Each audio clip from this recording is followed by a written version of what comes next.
It's been a right royal few weeks. We'll get to Prince Andrew in a minute, but let's have some fun first. After recently trying to put a positive spin on pretty much being dropped by Netflix, Meghan Markle tried to compare their new relationship with her to one like the Obamas. Get away. Here she is explaining why she doesn't keep the comment section open on her Instagram page on it. But by design, I also recognize that a lot of those people aren't going to my page to see negativity. And so not just protecting myself or the people that work with me, but also the supporters. So I don't have the comment section on. Perhaps she should rename as ever, as if. Meghan also managed to help create, in my view, the worst dinner party in history by being the guest of honour at a vegan woman-only banquet called A Seat at the Table, hosted by Emma Grede, a British CEO. All the clichés were there. As ever supplied the wine, and the chef, Camilla Marcus, who had supplied the plant food, said, "My entire culinary mission is all around regenerative food." She concluded, abandoning the likes of meat and dairy is the only way we will have food for generations to come. Give me a break. It's easy to say that when you're loaded, but when you can't afford to make ends meet and are struggling to feed a family like most of us, choices like that just aren't on the table. This week on social media, Meghan Markle boasted about her busy working life to the soundtrack of Dolly Parton's 9 to 5. Seriously, the most work she probably has to do each day is decide what designer gear to wear. She can have round-the-clock help if she wants it, which she may well have. Nothing like the real hard-working 9-to-5ers. The Americans aren't buying any of this. So the big news, of course, is Prince Andrew. The royal who apparently can't sweat will no longer be known as the Duke of York after agreeing with the King that continued accusations around the paedophile late Jeffrey Epstein have become a distraction. Now, the way Andrew's framing it is as though it was actually his own decision, but we all know that it probably wasn't. The King had to do something to distance himself from him. And it means that Sarah Ferguson will no longer be known as the Duchess of York, but her kids will retain their titles as princesses, and Andrew will, however, still remain Prince. Well, you see, that is what the King should do with Prince Harry.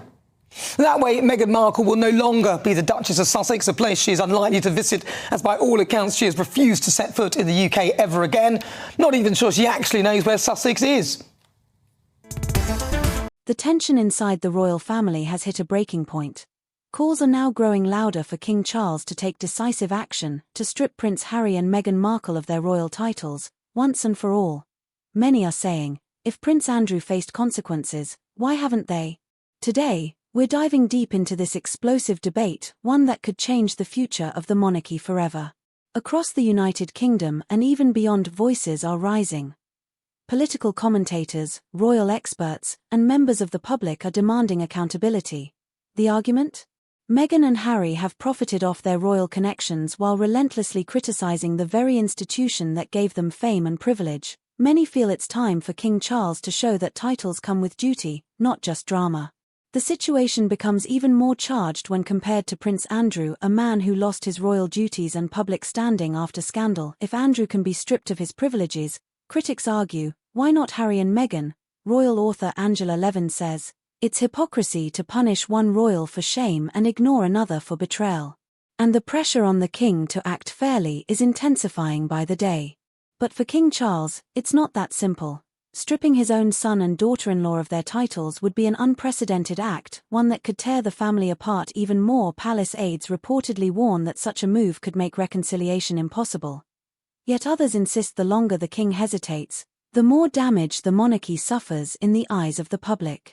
So far, Harry and Meghan have remained silent on the calls to remove their titles, but their actions, from Netflix documentaries to public interviews, continue to blur the line between personal brand and royal identity. Critics argue they can't have it both ways, selling royal access while denying royal responsibility.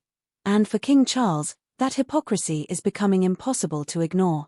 If King Charles were to act, the consequences would be massive. Losing their Duke and Duchess titles would strip the Sussexes of global prestige and likely impact their media and business ventures, but for many Britons, it would send a clear message: the monarchy stands for service, not self-interest.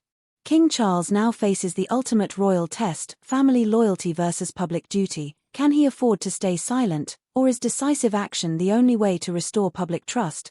the world is watching, and the next move could define his reign. Do you think King Charles should strip Meghan and Harry of their titles, or would that go too far?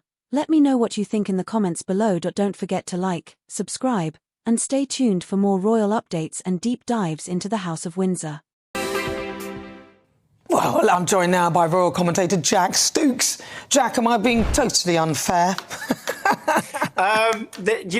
Nana, we've seen a lot of this going on for quite some time. And unfortunately for the king, he's got a lot more problems than just Prince Andrew at the moment. I know he's still trying to deal with Prince Harry. We've got Meghan coming out with all of her work that she's doing at the moment. And work. I do think that they are doing something. We have seen them being a lot quieter of late. I know we've seen her a little bit more showing, like you say, her work, but we're not hearing the royal family owe us. The royal family should apologize. The royal family need to do this. The royal family need to do that. We've stopped hearing that. And I think, that's a massive positive from that side. And I think that's come from Prince Harry's meeting that he had with the king when he was here. But, Prince Harry is a hard worker. I mean, if he was here and he was asked to do royal events and the king gave him a document saying you need to do all 50 of these events this month, Harry would find a way to do those events. And so seeing that of Harry and knowing Harry to be that person, it's quite difficult when you see it almost feels he's being held back in America. And with what's going on with the king's health, with what's going on with Prince Andrew, it would make so much sense to try and get him back into the fold and get him actually doing some work. Because, we all did love that person. We loved seeing him do what he did in this country. He was the lovable rogue that we all sort of warmed towards. And it was only when it started to sour when they moved to America. Do you think perhaps the Americans are being a little bit harsh with that commentator in the middle who said that she's only there because of the people that she's gone out with? Because I mean, she was in Suits, and I don't know whether she got did she? I mean, I've never watched it. I don't think I could bring myself to do it.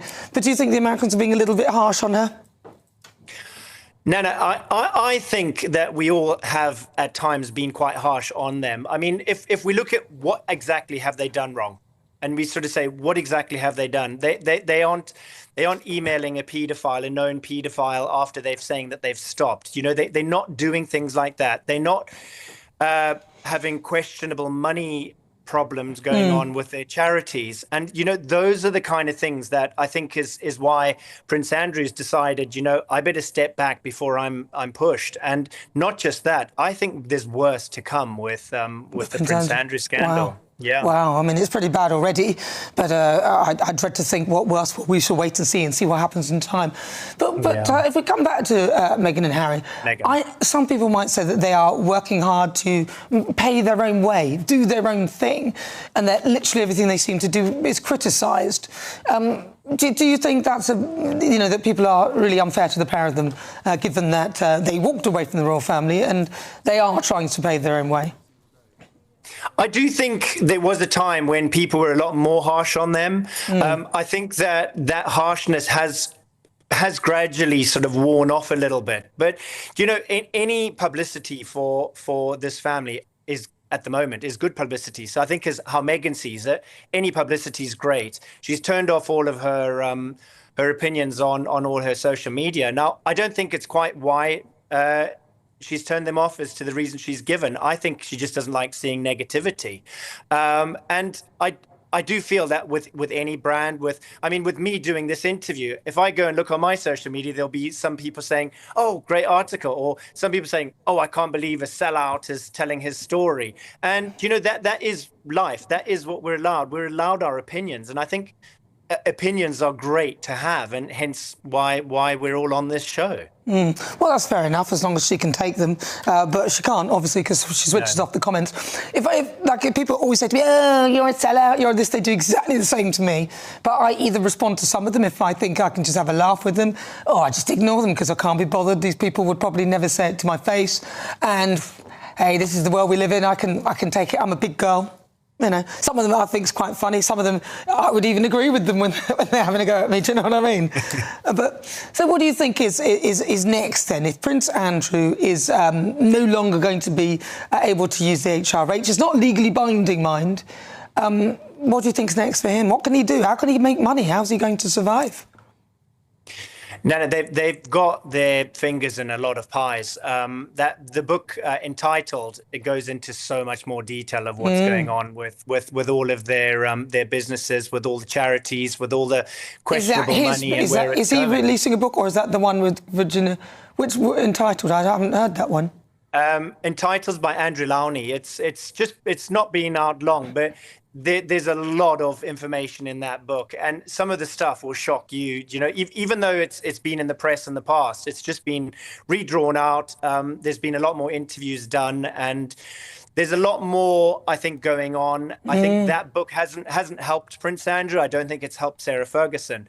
And you know, if those charities are starting to be looked into as well, and then the money will become less and less for that family. And that, you know, sadly, it includes his children as well, because they would have got information and advice how to set up their charities. And once somebody starts looking into one charity, it's not long before they're looking into all the charities, and this stuff becomes questionable. You know, the government want to know more, the press want to know more, and people start digging. And that's how these emails are being found. People are digging. They want more information. Because the question is, once all of this hits the fan and he loses his ability to work as HRH, where I presume that's how he gets some of his finance, by being associated. Once he has to detach from that, he might end up going the same way as Meghan Markle and Prince Harry and start selling things like a book. He might write his own book and start selling his family down the river, frankly, because what else is he going to do? Yeah, I can't see him writing a book. I don't think he wants anyone knowing any more than what he said at that interview. I think he's realised opening his mouth is maybe a bad move for him. You know, it was a disastrous interview for him. I mean, great for Emily, but it hasn't helped him at all. So I think he's realised he needs to maybe keep a little bit more quiet and sort of hope it'll pass and go away. But it's not going away because the information's out there, and it's just being uncovered now. Well, Jack Stooks, we shall wait with bated breath for the rest of the story. Is that about like EastEnders, isn't it? Jack Stooks, really good to talk to you. Thank you so much. Yeah, no, we can't do away with the royal family because there's just too much entertainment value as well. But we do love them. I mean, I was around London yesterday. I went to the museum and the History Museum and all the other stuff that's in London. It's just great, and looking at all the royal stuff.